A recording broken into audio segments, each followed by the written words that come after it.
Yo, I'm kind of cute today. Okay. Will anybody notice my Ray-Bans are fake? My 6-month emergency fund is real though. I got the new studio set up, got the debt free in the background, you feel me? What's up YouTube? This is Ludwig, welcome back to the channel. If you're new here, we talk about personal finance and getting out of debt. And today we're gonna talk about how to get you to build your first $1,000 emergency fund. Let's go. First thing that we have to do is ask ourselves, why? Because let's be real, we could be doing lots of other things with our money besides saving it. Getting some fresh new shades, getting a fly new fresh hipster hat, brand new fresh designer jacket. So why would I want to give up looking fresh to death? Because life happens. Let me tell you a story. Before I got onto the journey of getting my finances under control, let me tell you what my life was like before I had an emergency fund and I was on top of my finances. Back in the day, I was miserable.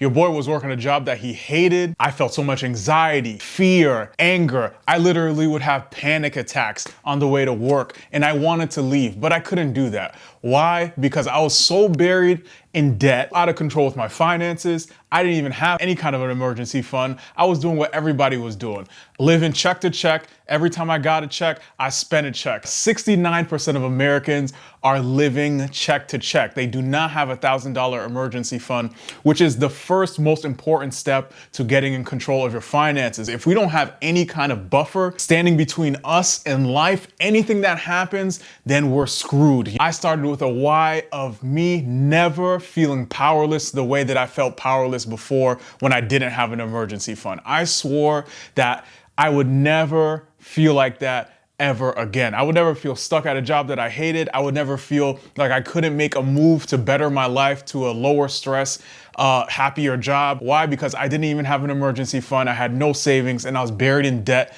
and I felt stuck and unable to move. So that was my why. So find your why. Step number 2 is to get on a budget. I know. Why would I want to get on a budget? I want to spend this money, man, and I get it. And I want you to spend your money. I want you to get nice things because your boy get some nice things, but we have to get nice things at the right time when we've saved for it and we can afford it. So the first thing I'm gonna have you do is to get on a budget. Now I know that sounded offensive. People don't even want to hear it. That's like a cuss word in a lot of places. The budget is not to tell you you can't spend your money. Your budget is just so you know where your money is going. That way, when I have a budget and I look at it, I say, okay, I know I got to pay this for rent. I know I have this set aside for groceries, for gas, for utilities, this portion of my money that I want to set towards building up my emergency fund. And I even leave a little portion of money that's just for fun, to go out and eat, to have fun with my friends, to take my girl out. See, a budget is not about restricting what you're doing. It's about having a purpose to your money. It's very different. A budget does not mean I can't spend my bread, because you better believe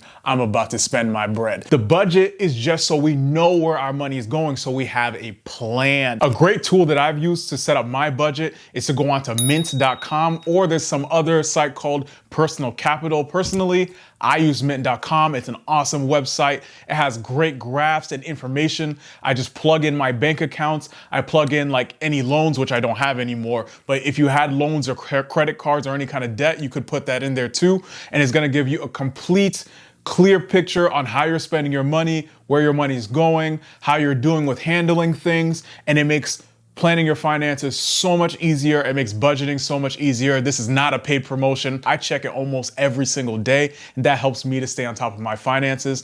And I think it's gonna help you to stay on top of your finances. All right, the next thing I'm gonna have you do to build this emergency fund so you can feel safe and you have a nice buffer between you and life is to smash the like button and hit subscribe. Honestly, smashing the like button really helps me out. It helps the video reach more people so I can help them get out of debt and build an emergency fund. So if you could do that for me, I would really appreciate it. Subscribe so that you keep up to date with my videos, because I'm trying to give you guys very entertaining, high quality information on how to get your personal finances under control, and I can help you guys out as much as I can. So once you've got your why and you've got your budget set in place, I want you to make checking your budget a regularly scheduled event. That's right, I'm sending you home with homework, but this homework is going to make you wealthier. You can't tell me what to do. I'm not trying to tell you what to do. I'm just giving you my personal experience as to what helped me get out of $240,000 worth of debt and has put me on a path